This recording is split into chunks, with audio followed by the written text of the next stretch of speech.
नमस्कार साथियों, मेरा नाम है संदीप गुसाई। केदारनाथ एक रात कैसे बीत रही है श्रद्धालुओं की रात। विकट जो परिस्थितियां हैं, मौसम लगातार परीक्षा ले रहा है, न सिर्फ श्रद्धालुओं की बल्कि प्रशासन की। किस तरह से रात को रुकने के लिए जिद्दोजहद करनी पड़ रही है श्रद्धालुओं को, कहाँ वो रुकते हैं, कैसे उनको रात को 12-1 बजे तक कई बार जगह नहीं मिल पाती, कमरे नहीं मिल पाते। ये पूरी स्टोरी आपको आज हम केदारनाथ एक रात में दिखाने जा रहे हैं।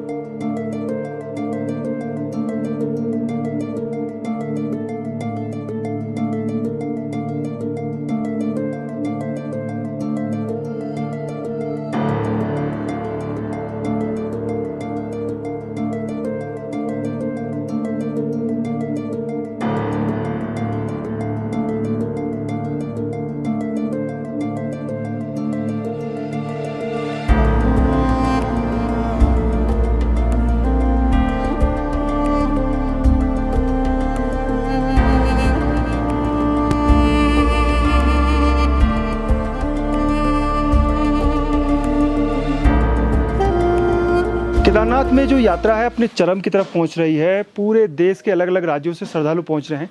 केदारनाथ एक रात कैसे रह रहे हैं श्रद्धालु अलग अलग इलाकों में, कैसे उनकी रात बीत रही है, कैसे उनको कमरे मिल रहे हैं, क्या रेट हैं कमरों के, ये पूरी कहानी, पूरी स्टोरी आज हम आपको बताने जा रहे हैं। फिलहाल हम रामानंद आश्रम में, और यहाँ पर जो श्रद्धालु हैं वो रुके हुए हैं। निःशुल्क इनके रहने की, खाने की व्यवस्था होती है। रामानंद आश्रम ही केदारनाथ धाम में उन गरीब और महात्माओं की जगह है जहां उनको निःशुल्क रहने को मिलता है। ललित दास जी महाराज जी पिछले कई सालों से ये व्यवस्था बनाए हुए हैं। हमें रास्ते में आते वक्त तो बहुत तकलीफ हुई। रास्ता इतना आसान नहीं है, काफ़ी कठिन है, लेकिन फिर जब हौसला होता है तो हम ऊपर पहुंच जाते हैं। लेकिन यहाँ पे आके भी रास्ते में बारिश भी हो रही थी, ठंड भी लग रही थी, हमें रहने के लिए भी कोई सही से कुछ मिल नहीं रहा था। जो होटल्स भी थे वो बहुत एक्स्ट्रा चार्जेस भी बोल रहे थे। तो हमें ये स्वामी जी का आश्रम दूर से दिखा लिखा हुआ, तो हम फिर ढूंढते हुए हम यहाँ तक पहुँचे। और यहाँ पे सुविधाएं काफ़ी बहुत ही सहूलियत वाली हैं। हमें हर तरह से सुविधाएं उपलब्ध कराई गई। गर्म पानी समय पे, हर समय पे चाय, सोने की व्यवस्था, ब्लैंकेट्स, हमारा ख्याल रखा गया। अगर कोई यात्री बीमार होता है तो उनका प्रॉपर केयर किया गया। और टाइमली जो इनका एक रूटीन फूड है वो काफ़ी हेल्दी फूड भी रहता है। सो ये आश्रम बहुत अच्छी तरीके से चलाया जा रहा है। और ये मैं सबसे आग्रह भी करना चाहूँगी कि इस आश्रम को आगे बढ़ाने के लिए हमें हेल्प भी करनी चाहिए इसे आगे बढ़ाने में। हम जिस भी तरीके से इसको और आगे इसकी ग्रोथ के लिए आगे कुछ कर सकते हैं। हम आज रामानंद आश्रम में मौजूद हैं। यहाँ पे ये नए वाले हेलीपैड के बिल्कुल ऑपोजिट बना हुआ है और महाराज जी इसका संचालन करते हैं। इसका संचालन ही बहुत महत्वपूर्ण है क्योंकि यहाँ पे सारी सेवाएं मुफ्त प्रोवाइड की जाती हैं। जितने भी यात्री आते हैं सबको खाना दिया जाता है, भरपूर लंच डिनर, उनके रहने की व्यवस्था की जाती है। व्यवस्था से आप समझिए कि केदारनाथ इतनी हाइट पे मौजूद है, यहाँ पे एक पत्ता लाने के लिए भी बहुत घंटों की मशक्क़त लगती है, घोड़े खच्चर लगते हैं, हेलीकॉप्टर की मदद लगती है। ऐसे माहौल में ऐसी सेवाएं यहाँ पे प्रोवाइड करवाना free of cost is amazing. यहाँ पे अगर बात की जाए केदारनाथ पे, यहाँ पूरे दिन खाना खिलाया जाता है जो भक्त आते हैं, और निःशुल्क सबको यहाँ रुकने की व्यवस्था की गई है। अगर यहाँ केदारनाथ में मैं बताऊँ आपको, पिछले 2 दिन से हूँ तो 200 से 250 रुपये एक वक्त का खाने का पैसा लेता है। पर यहाँ महाराज जी निःशुल्क फ्री में सब यात्री को खाना खिलाते हैं। तो मैं सबसे यही गुजारिश करूँगा कि जो केदारनाथ आते हैं दर्शन करने, वो एक बार आश्रम के भी विज़िट कीजिए, यहाँ पे दर्शन कीजिए और आश्रम को हेल्प कीजिए। उससे जो आने वाले यात्री हैं जिनके लो बजट होता है, जो ऐसी जगह पे आश्रय लेते हैं, तो आश्रम को थोड़ा सा मदद मिलेगी।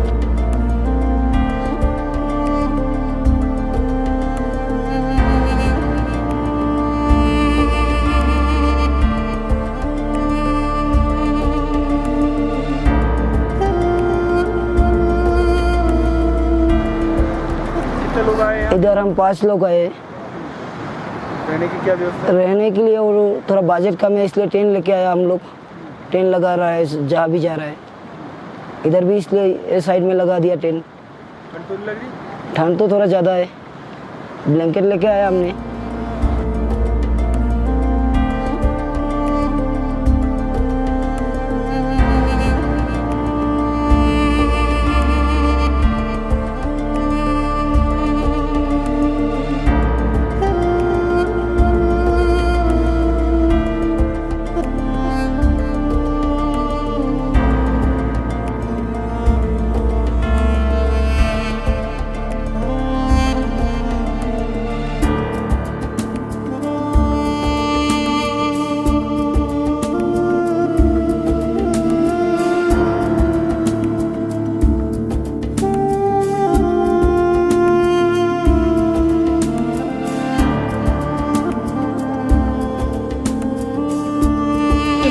हम 9 लोग हैं।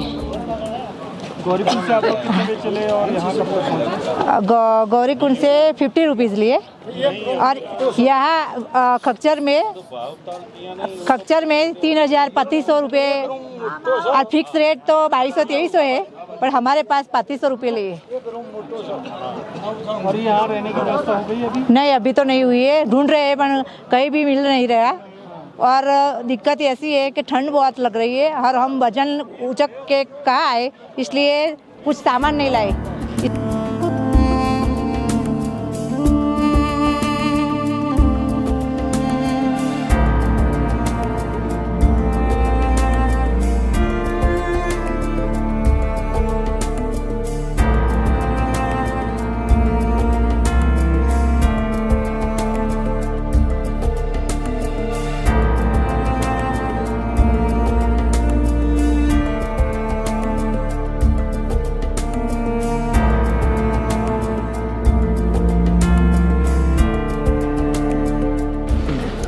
केदारनाथ मंदिर प्रांगण के ठीक पीछे हूँ मैं। यहाँ पर बहुत सारे साधु महात्मा रात भर खुले आसमान में रात्रि निवास करते हैं।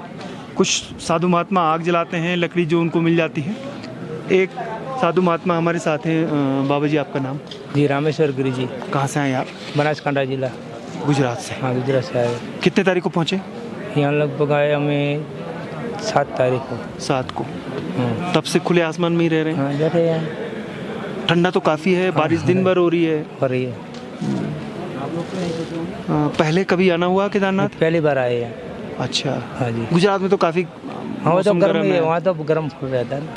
यहाँ तो केदार बाबा है, ठंडा मौसम है। ठंडा मौसम है, हाँ जी। लेकिन रात को तो बहुत ही ठंडा हो जा रहा है। और ठंडा हो जाएगा। तो बाबा की कृपा है। कृपा, उनकी कृपा है बस। कई आपके साथ तो बहुत सारे साधु महात्मा मंदिर के आसपास हैं। हाँ, सब खुले आसमान। कोई मकान में 200 रुपया देके किराए में रह रहे। हाँ। कोई भीड़ है तो क्या करे, वो नहीं तो सोना पड़ा। आपने कोशिश नहीं करी? नहीं करेगी। अच्छा, इधर उधर पैसे की दिक्कत है? हाँ वो तो होती है दादा, दिक्कत तो बोला ना। तो गुजरात से आए हैं आप और उनको समस्या आपने सुनी कि केदारनाथ में साधु महात्माओं के लिए एक ही आश्रम नहीं गए आप? रामानंद आश्रम में, वहाँ साधु महात्मा रहने के लिए व्यवस्था है वहाँ पे? हमने देखा नहीं भाई, पहली बार आए हैं। अच्छा, ये पुल के पार है, पुल दूसरी तरफ। अच्छा, वहाँ हम आप जाएंगे, वहाँ साधु महात्मा ही रहते हैं। तो ऐसी व्यवस्थाएं जो हैं श्रद्धालुओं के लिए तो व्यवस्थाएं हैं यहाँ पे फिर भी, लेकिन साधु महात्माओं के लिए बहुत दिक्कत है क्योंकि उनके लिए रहने के लिए बहुत सीमित संसाधन है और इसीलिए वो मंदिर प्रांगण में ही बैठे रहते हैं।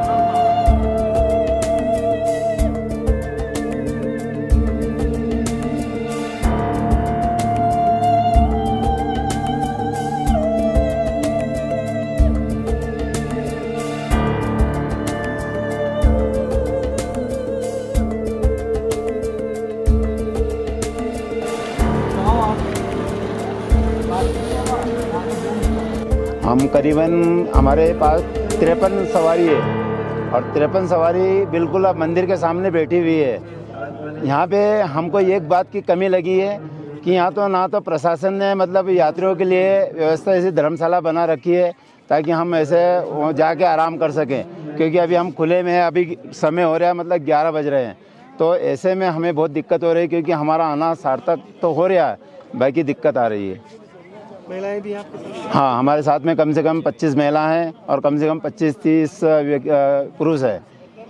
और पुरुष तो समय काट लेता है, पर महिलाओं के लिए तो बड़ी दिक्कत आती है, क्योंकि महिलाओं को खुले में सोना बैठना, या फिर उसको अगर कभी सुबह से उनको जैसे शौचालय जाना है या बाथरूम जाना है तो वो कहाँ जाए। ये कहीं एला कर तो रहे हैं हम, कितनी मुसीबत से आ रहे हैं, तकलीफ उठाई और यहाँ बैठे हैं, परेशानी। कितना घंटे हो गए आपको बैठे? हमको 2 घंटे हो गए। आप लोगों ने कमरे ढूंढे, मिले नहीं? मिले नहीं मिले। और रेट भी ज़्यादा। और रेट कितना है? 1000 रुपया एक मन्नम का 1000 रुपया।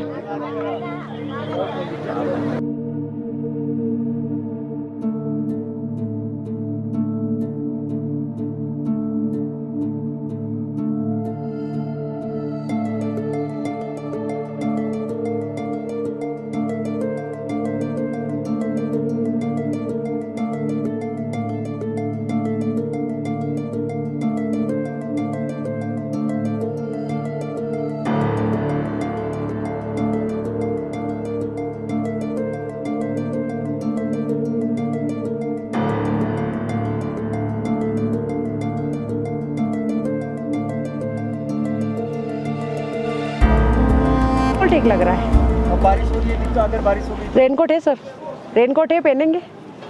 रेनकोट है साथ में। अभी तो बहुत समय, पूरी रात काटनी है। तो बस ज्यादा समय तो का इंतजार कर रहे हैं। बस 5 घंटे की तो बात है। 5 घंटे में तो हमारा ना मंदिर खुल जाएगा, लाइन में लग जाएंगे यहाँ से। ठंड नहीं लग रही आपको? नहीं लग रही, नहीं लग रही, सही में नहीं लग रही, बिल्कुल ठंड नहीं लग रही। मन को बहुत सुकून मिला है और पैदल यात्रा करके इतने ऊपर आए, बिल्कुल ऐसा लग ही नहीं रहा कि हाथ दुख रहे, कि पैर दुख रहे, कि बिल्कुल शांति। सारा इसमें बाबा के पास कुछ नहीं है।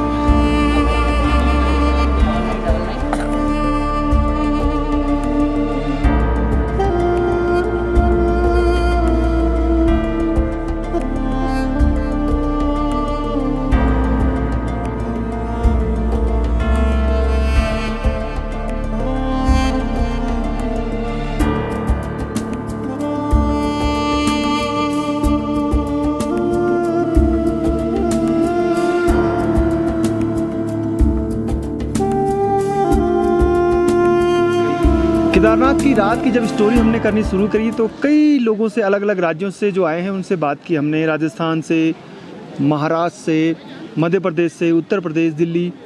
कुछ लोग वाकई में परेशान हैं, जिनको कमरे नहीं मिल पाए, और कई लोग भीगते हुए जो हैं वो गौरीकुंड से जब चलते हैं तो भीगते हुए केदारनाथ मंदिर तक पहुँचते हैं। जो हेलीपैड है वहाँ से लेकर ठीक मंदिर प्रांगण तक कोई भी रेन सेट नहीं है, यानी बैठने के लिए जहाँ पर वो बारिश से बच सकें। मजबूरी में उन्हें जो आसपास की दुकानें हैं वहाँ पर शरण लेनी पड़ती है, लेकिन वहाँ भी जगह नहीं मिलती है।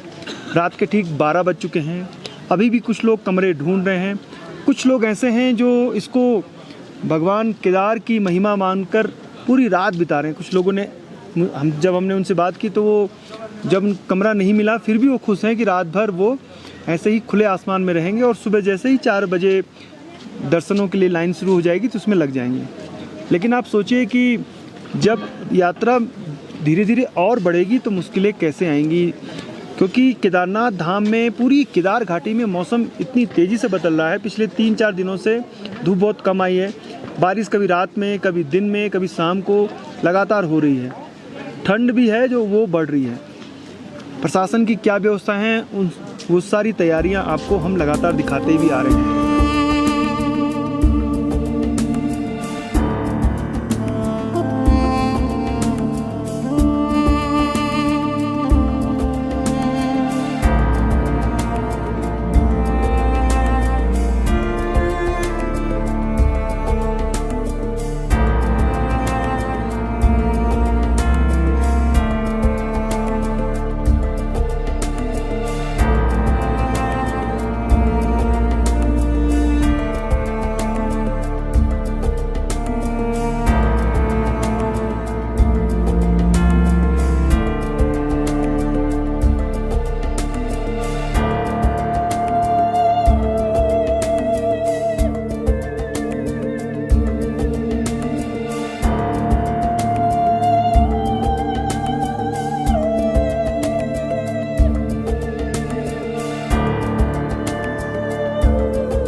दर्शन करके निकल जाएंगे अभी हम। तो पूजा के लिए मैंने बोला था हमको करवाना है, तो वो बोल रहे थे वो लेके आओ, रसीद लेके आओ। हम लोग तो कहाँ से रसीद लेके आए, अभी हम पहुंचे ही 12 बजे हम अभी।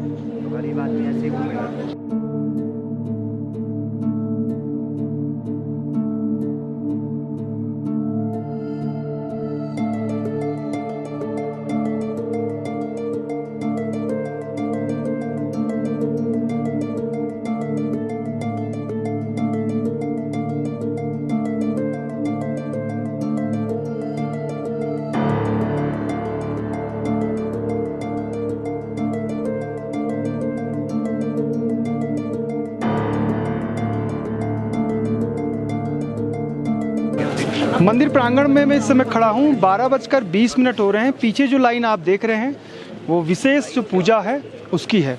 सवाल ये खड़ा होता है कि जब विशेष पूजाएं हो सकती हैं तो जो आम श्रद्धालु हैं, जो राजस्थान, महाराष्ट्र, अलग अलग राज्यों से आए हैं, वो दर्शन क्यों नहीं कर सकते? बीकेटीसी ने ऐसी क्या मजबूरी है कि वो 5,000 की रसीद काटकर विशेष पूजाएं तो करा रही है, लेकिन जो श्रद्धालु इस उम्मीद में हैं कि वो रात को दर्शन करके सुबह जल्दी वापस यहाँ से चले जाएं। इस बात को लेकर पहले भी विवाद खड़ा हुआ है, पहले भी विरोध हुआ है, और फिर से जो श्रद्धालु हैं इस बात को सवाल खड़ा कर रहे हैं कि जब विशेष आरती हो सकती है तो दर्शन क्यों नहीं।